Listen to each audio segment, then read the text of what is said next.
সবাইকে শারদীয় দুর্গোৎসবের শুভেচ্ছা জানাচ্ছি। দুর্গাপূজা শুধু একটি ধর্মীয় উৎসব নয়, বরং এটা আমাদের সম্প্রীতির প্রতীক, ঐক্যের প্রতীক।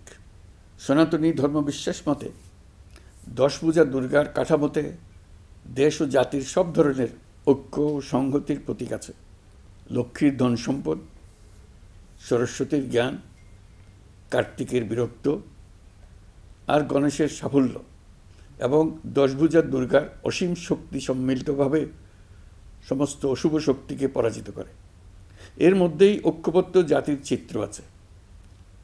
জ্ঞান নিয়ে, সম্পদ নিয়ে, শক্তি নিয়ে, সবাই যার যার শক্তি নিয়ে ওই ঐক্যবদ্ধ হলে আমরা সব অশুভ শক্তিকে পরাজিত করতে পারব।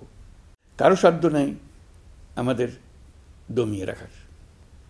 নিজেরা বিভক্ত হয়ে গেলে, ঐক্যবদ্ধ হতে না পারলে আমরা জাতি হিসেবে উন্নতি করতে পারবো না, এমন রাষ্ট্র গঠন করতে পারবো না যেটা নিয়ে আমরা সবাই দুনিয়ার সামনে গর্ব করতে পারি। দুর্গাপুজো উপলক্ষে গত বছরের মতো এবছরেও সরকারি ছুটি 2 দিন রাখা হয়েছে। সঙ্গে 2 দিন সাপ্তাহিক ছুটি যোগ হওয়ায় আমি আশা করছি সনাতন ধর্মাবলম্বীরা পরিবার পরিজন, বন্ধুবান্ধব সহ এই উৎসব আনন্দঘন পরিবেশে পালন করতে পারবেন। দুর্গাপূজা ঘিরে কোনো ধরনের দুর্ঘটনা যাতে না হয়, নাশকতার মাধ্যমে কেউ যাতে কোনো আতঙ্ক সৃষ্টি বা উৎসবের বিঘ্ন ঘটাতে না পারে, সেই জন্য সরকার, রাজনৈতিক দলসহ সমাজের সর্বস্তরের মানুষ বিশেষভাবে তৎপর রয়েছে। সবাই মিলে চেষ্টা করছে যেন একটা নিখুঁত দুর্গাপূজা অনুষ্ঠিত হয়। প্রশাসনের সকল পর্যায়ের কর্মকর্তা, পুলিশ, সেনাবাহিনী, র্যাব, বিজিবি, আনসার, সকল আইনশৃঙ্খলা বাহিনীর প্রত্যেক সদস্যকে আমি এ বিষয়ে প্রয়োজনীয় নির্দেশনা দিয়েছি ইতিমধ্যে। উৎসবের দিনও যারা এই কঠিন কাজে নিয়োজিত রয়েছেন, দিনরাত অক্লান্ত পরিশ্রম করছেন, আমি জাতির পক্ষ থেকে তাদের প্রতি কৃতজ্ঞতা জানাচ্ছি।